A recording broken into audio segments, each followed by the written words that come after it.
پھر مجھے انفارمیشن آئی کہ اس کو مارنے لگے ہیں. اس کے گھر میں گھس کے انہوں نے ڈرایا اس کو, اس کی فیملی کے سامنے, باہر گاڑیاں کھڑی ہوتی تھی, ڈراتے تھے صرف اس لیے کہ وہ سچ نہ بولے. اس کا کوئی ایجنڈا نہیں تھا. میں نے اس کو کہا کہ تم ملک سے باہر چلے جاؤ.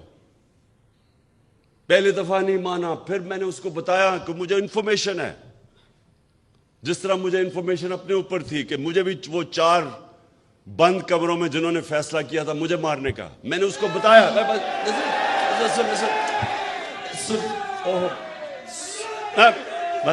بس دیکھیں, تو وہ جب ملک چھوڑ کے گیا, اس کا ویزا ختم ہونے لگا تھا دبئی کا, یہ واپس بلا رہے تھے اس کو. کوئی اس لیے نہیں کہ کوئی جرم کیا ہے اس نے, اس لیے کہ وہ سچ نہ بولے.